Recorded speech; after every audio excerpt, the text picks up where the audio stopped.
Guys, welcome back to my channel. So today we're going to be discussing the rectus sheath. See you guys in class. So today we are going to be discussing the rectus sheath.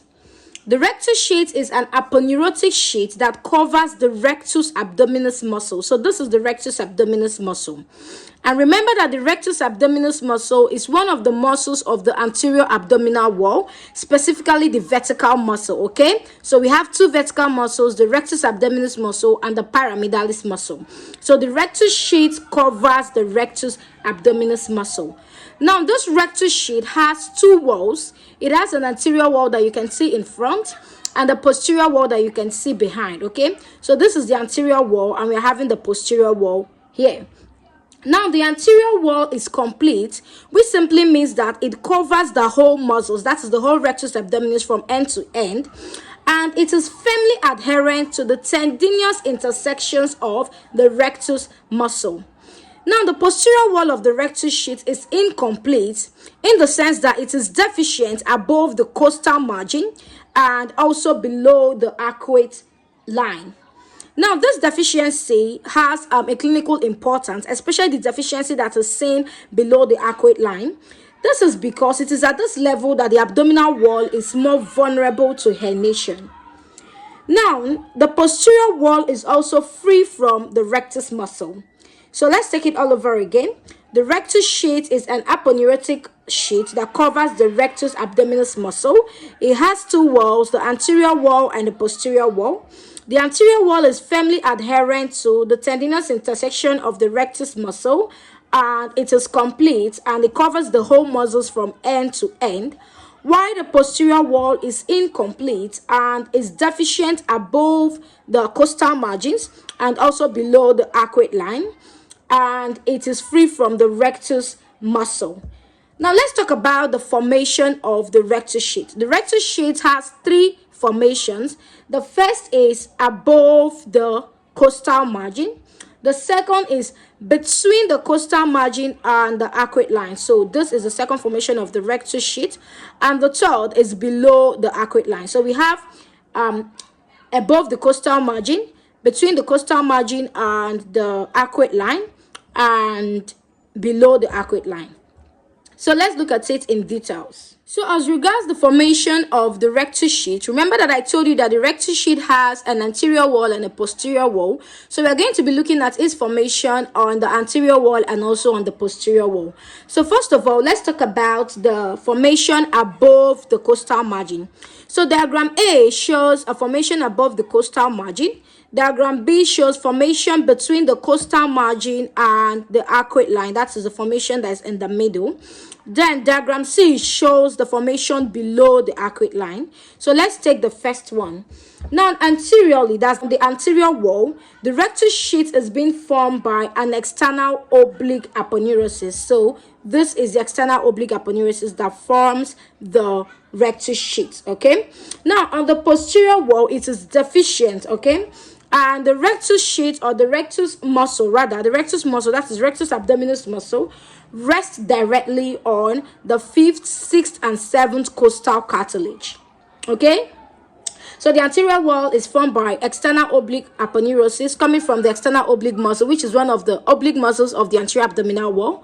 While on the posterior wall, it is deficient, so the aponeurosis does not pass through it, okay?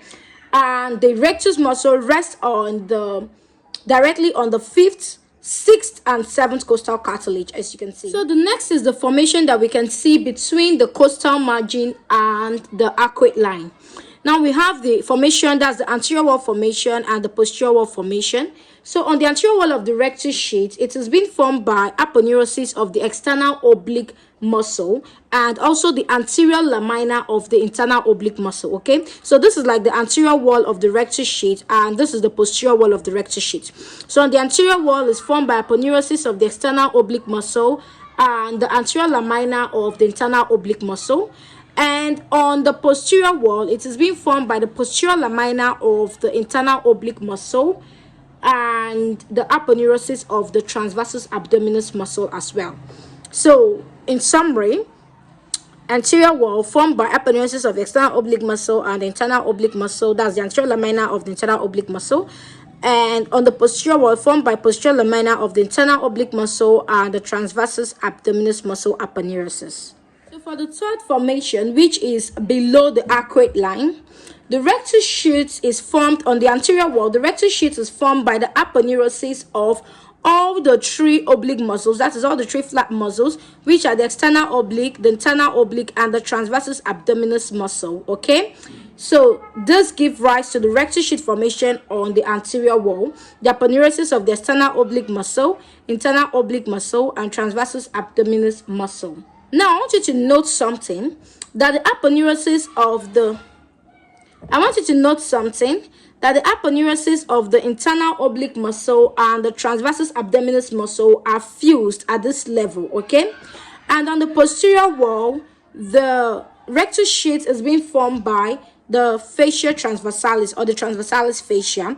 If you watch my video on the anterior abdominal wall, you see that transversalis fascia is a fascia that separates the transversus abdominis muscle from the peritoneal fat, okay? So this fascia transversalis is what the rectus muscle rests directly on, okay? And on the posterior wall, it is deficient, so the rectus muscle rests directly on the fascia transversalis, okay? So this fascia transversalis will be separating the transversus abdominis muscle from the peritoneal fat. Now let's talk about the contents of the rectus sheath.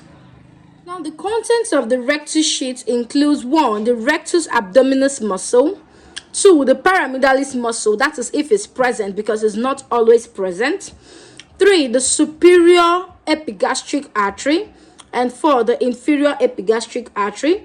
And finally, its content also include nerves, that's the ventral rami of the lower 6 thoracic spinal nerves. Now let's take it one at a time. So this is the rectus abdominis muscle, and this is a long vertical muscle that runs from the pubic symphysis and the pubic crest below to the xiphoid process and the 5th to 7th costal cartilages above. So the function of this rectus abdominis muscle is it's responsible for flexing the trunk and stabilizing the pelvis, okay? Now the pyramidalis muscle may not always be present, as I've said initially, and it is a small triangular muscle that is found in the lower part of the rectus sheath near the pubis, okay? Now it tenses the linea alba. If you watch my video on the anterior abdominal wall, you see that the linea alba is a central tendinous line that runs vertically along the midline of the abdomen, okay? Now the next one is the superior epigastric artery. This artery is a continuation of the internal thoracic artery and descends into the rectus sheath, as you can see, while the inferior epigastric artery is a branch of the external iliac artery and ascends into the sheath. I explained that in my video on the anterior abdominal wall. Now this artery supply blood to the rectus abdominis muscle and provide anastomosis, that's connection with each other. Now finally, we have the nerves, which include the ventral rami of the lower 6 thoracic nerves, which are T7 to T12, okay? So T7 to T12, and the thing to pass through the rectus sheath to innervate the rectus abdominis muscle. Now these nerves also carry sensory information from the overlying skin. Remember that this is the skin of the rectus abdominis, that's the skin of the rectus sheath. So these nerves also carry sensory information from the overlying skin, contributing to dermatomal patterns of the anterior abdominal wall.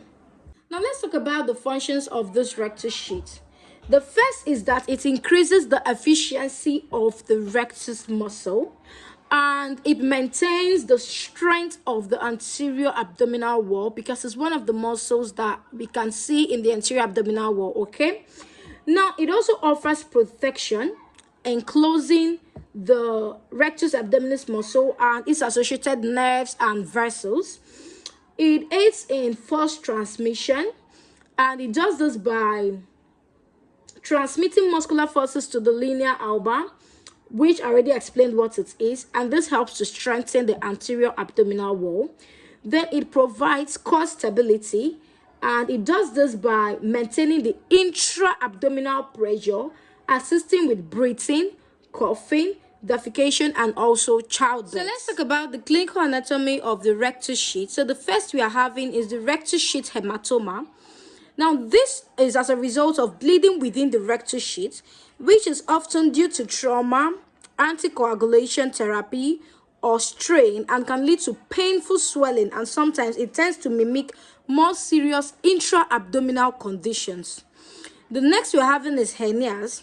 This is as a result of defect or weakness in the anterior or the posterior layers of the rectus sheath, especially below the arcuate line, and this can actually predispose the individual or the patient to coming down with hernia. Now, there's a clinical significance of the arcuate line. Now, above the arcuate line, the posterior layer of the sheath tends to provide substantial reinforcement of the abdominal wall, which helps to prevent hernia. And below the arcuate line, the posterior wall of the rectus abdominis is weaker.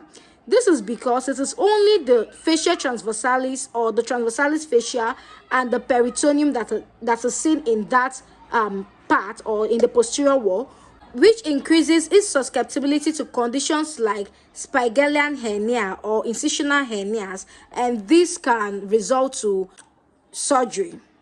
The next is the surgical access.